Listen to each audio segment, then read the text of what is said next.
Shalom. Sebelum kita beribadah, silakan perhatikan poin berikut. Yang pertama, tinggalkan semua aktivitas seperti bermain. Yang kedua, siapkan Alkitab. Yang ketiga, siapkan hati dan pikiran. Yang keempat, ambil posisi duduk yang baik dan tenang. Selamat beribadah.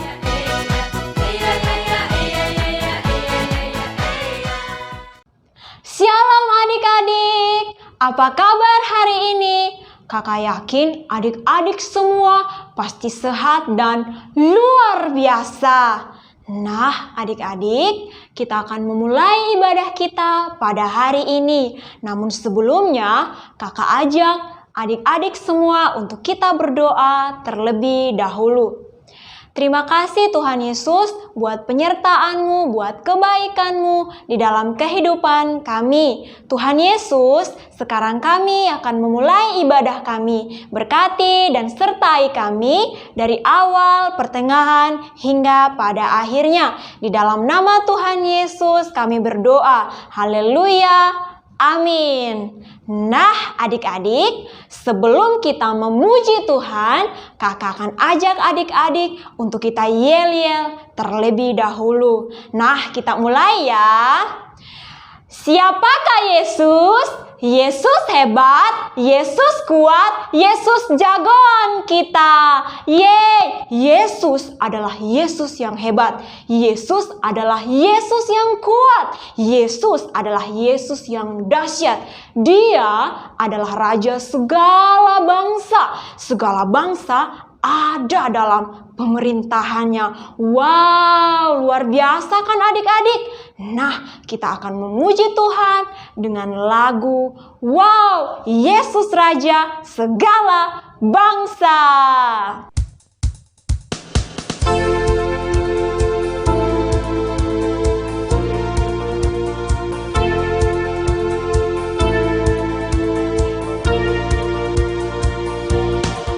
Melompat, berlari, bersukacita dalam hadirat-Nya, bernyanyi, berdoa, menari, berlutut, berdiri, puji Dia, angkat tanganmu, memuji, bersorak, menari, semua bersorak, wow! Yesus Raja, Tuhan atas surga bumi, Dia layak disembah. Oh, wow! Yesus Raja, Tuhan atas surga bumi, Dia layak disembah.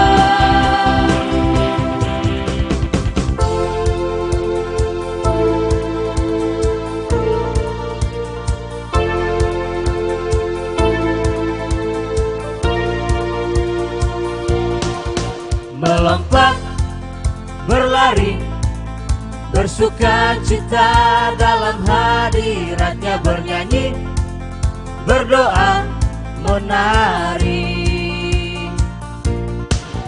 berlutut, berdiri, puji Dia, angkat tanganmu, memuji, bersorak, menari, semua bersorak, wow! Yesus Raja, Tuhan atas surga bumi, Dia layak disembah. Oh, wow! Yesus Raja, Tuhan atas surga bumi, Dia layak disembah. Oh, wow! Yesus Raja, Tuhan atas surga bumi, Dia layak disembah. Oh, wow! Yes! Nah adik-adik, kita sudah memuji Tuhan bahwa Tuhan Yesus adalah Raja segala bangsa.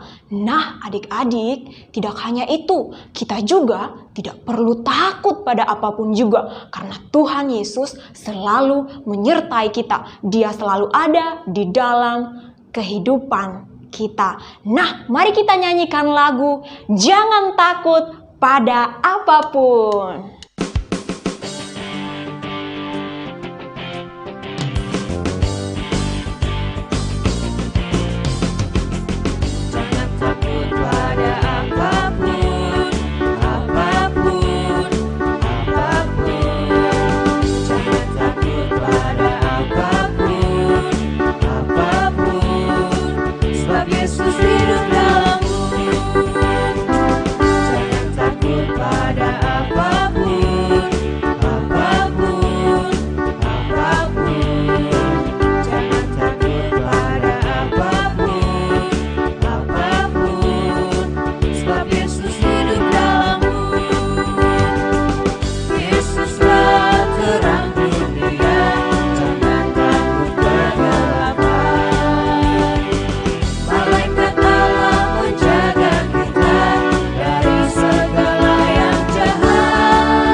Wow! Nah, pada saat ini kita akan mendengarkan firman Tuhan. Tadi kita sudah memuji Tuhan, kita mengatakan, wow, Tuhan Yesus hebat, dahsyat, Dia Raja atas surga dan bumi. Nah, karena itu kita tidak boleh takut pada apapun itu. Nah, pada saat ini kakak juga mau bercerita mengenai seorang tokoh yang tidak takut. Namun sebelum itu, mari kita sama-sama untuk berdoa. Tuhan Yesus, terima kasih untuk waktu yang Tuhan Yesus berikan kepada kami anak-anak-Mu. Pada saat ini kami mau mendengarkan cerita firman Tuhan. Biarlah Tuhan menuntun kami sehingga kami bisa mengerti. Terima kasih Tuhan Yesus, di dalam nama-Mu kami berdoa. Haleluya, amin. Nah adik-adik, pada saat ini kakak mau bercerita tentang seorang tokoh yang dipakai oleh Tuhan untuk membawa bangsa Israel keluar dari tanah Mesir. Tapi kakak mau bercerita nih bukan mengenai sejarah hidupnya. Kakak mau bercerita mengenai apa yang Tuhan lakukan, apa yang Tuhan perbuat melalui seorang tokoh ini. Nah, kira-kira apa ya kakak? Nah, ceritanya adalah seorang tokoh ini dipakai oleh Tuhan untuk pergi ke Mesir. Dia menghadap Raja Firaun untuk membawa bangsa Israel keluar dari tanah Mesir untuk menyembah Tuhan mereka, untuk menyembah Tuhan Yesus. Nah, rupanya si Firaun ini dia tidak mau bangsa Israel keluar dari tanah Mesir. Dan karena Firaun tidak mau, Tuhan Yesus menghukum Firaun dan bangsa Mesir melalui seorang tokoh ini. Nah, tokoh ini siapa sih? Nah, tokoh ini yang dipakai oleh Tuhan namanya adalah Musa. Nah, pada saat ini kita mau lihat nih, kira-kira hukuman apa saja ya yang Tuhan berikan kepada bangsa Mesir? Nah, mari kita lihat sama-sama. Tulah pertama, air menjadi darah. Nah, Musa, dia memukulkan tongkatnya ke air, sehingga air sungai itu berubah menjadi darah. Air sungai Nil dan air dimanapun itu, baik di bak mandi, di gayung, dimanapun itu semua menjadi darah, sehingga orang-orang yang di sana tidak mendapat minum. Nah, yang kedua, tulah yang kedua ialah katak. Maka datanglah katak-katak semua dari sungai Nil, memenuhi istana Firaun, memenuhi rakyat Mesir, bangsa Mesir, sehingga mereka datang kepada Musa, memanggil Musa untuk berdoa kepada Tuhan supaya katak-katak ini punah, supaya katak-katak ini pergi dari Mesir. Nah, tulah yang ketiga ialah nyamuk. Muncul nyamuk yang sangat banyak hingga pada orang-orang Mesir, pada binatang-binatang yang ada di sana. Nah, kita bisa bayangkan ya, nyamuk satu aja yang gigit kita sudah jengkel, kita sudah marah, sudah garuk-garuk sana sini. Nah, orang Mesir mengalami gigitan nyamuk yang sangat banyak. Kira-kira seperti apa ya? Nah, ternyata adik-adik mereka datang dan memanggil Musa lagi untuk berdoa kepada Tuhan supaya nyamuk-nyamuk ini pergi dari Mesir. Nah, tulah yang keempat ialah lalat pikat. Datang lalat pikat menghisap darah juga. Darah-darah orang Mesir. Bahkan Firaun juga yang ada di Mesir. Pokoknya siapa saja yang ada di Mesir itu dihinggapi lalat pikat. Semua rumah-rumah orang Mesir itu dipenuhi oleh lalat pikat. Nah, rupanya Firaun juga dia memanggil Musa untuk berdoa lagi kepada Tuhan. Musa tetap berdoa kepada Tuhan untuk meminta supaya Tuhan menghilangkan lalat pikat ini dari Mesir. Nah, tulah yang kelima ialah penyakit sampar pada ternak. Semua binatang orang Mesir itu mati terkena penyakit sampar. Mereka mengalami demam yang sangat tinggi, kecuali binatang-binatang dari orang Israel. Tulah yang keenam ialah bara. Muncul bara, penyakit yang sangat menjijikan. Terjadi di tubuh semua orang Mesir, terjadi di tubuh semua binatang orang Mesir. Wah, kita bisa bayangkan ya bagaimana sakitnya penyakit itu. Kalau kita lihat di gambar-gambar di YouTube, itu orang-orangnya berwarna merah semua, ada totol-totolnya, bulat-bulatnya di badannya. Kira-kira bagaimana ya sakitnya itu? Kita bisa bayangkan gak ya? Nah, rupanya si Firaun dia datang lagi dan memanggil Musa untuk berdoa lagi kepada Tuhan. Tulah yang ketujuh ialah hujan es. Turunlah hujan es yang membinasakan orang Mesir kecuali orang Israel yang ada di tanah Goshen. Nah, seperti biasanya juga si Firaun dia datang memanggil Musa. Berkali-kali Firaun melakukan hal seperti itu kepada Musa, tapi Musa tidak bosan dong. Dia tetap berdoa kepada Tuhan supaya tulah ini, hujan es ini bisa berhenti. Nah, tulah yang kedelapan apa ya? Tulah yang kedelapan ialah belalang. Datanglah belalang yang sangat banyak sehingga memenuhi tanah Mesir. Di mana-mana ada belalang. Nah, rupanya di bangsa Mesir itu mereka tidak perlu tangkap. Belalang itu datang yang sangat banyak memenuhi bangsa Mesir.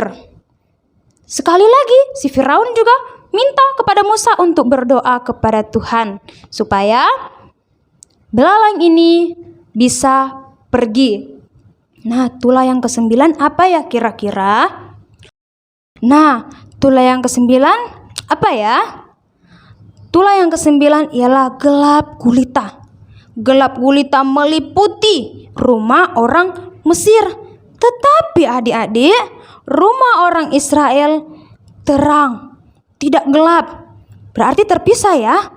Gelap dan terang. Orang Mesir mengalami gelap, tapi orang Israel tidak.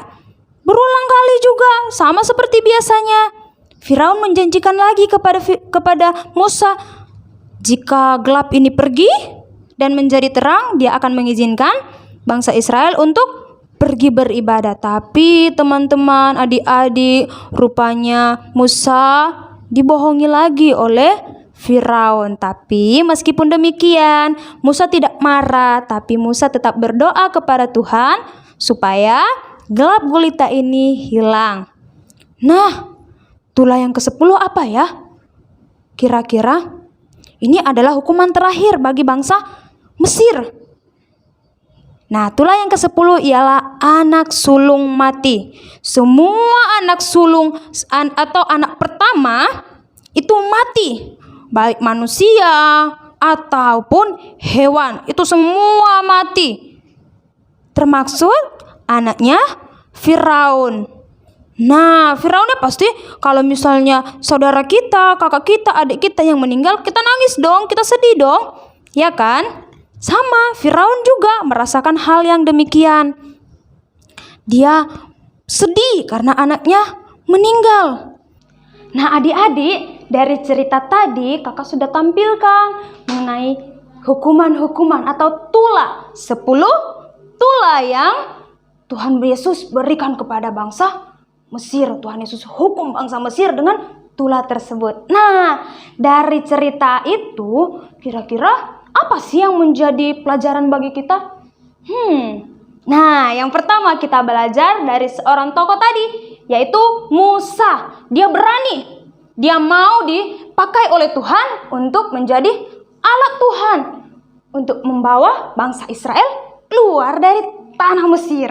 Dia tidak takut untuk menghadap Firaun yang seorang raja itu. Dia tidak takut dan kita bisa belajar dari dia. Meskipun kita kecil, tapi kita tidak boleh takut. Seperti pujian kita tadi juga, tidak boleh takut pada apapun. Nah, pelajaran yang kedua, apa ya? Pelajaran yang kedua, kita tidak boleh melarang orang lain untuk datang kepada Tuhan, untuk beribadah kepada Tuhan. Tetapi mari kita sama-sama untuk datang memuji Tuhan. Baik, sekian cerita kita. Mari kita berdoa. Tuhan Yesus, terima kasih untuk cerita firman Tuhan yang telah kami dengar bersama. Biarlah melalui cerita ini kami anak-anak-Mu bisa menjadi anak-anak yang berani, yang tidak takut pada apapun. Dan kami juga bisa sama-sama untuk datang memuji dan memuliakan nama Tuhan. Terima kasih Bapa, di dalam nama Tuhan Yesus kami berdoa. Haleluya, amin. Nah, sekian ibadah kita pada hari ini. Sampai jumpa di minggu depan. Shalom, Tuhan Yesus memberkati.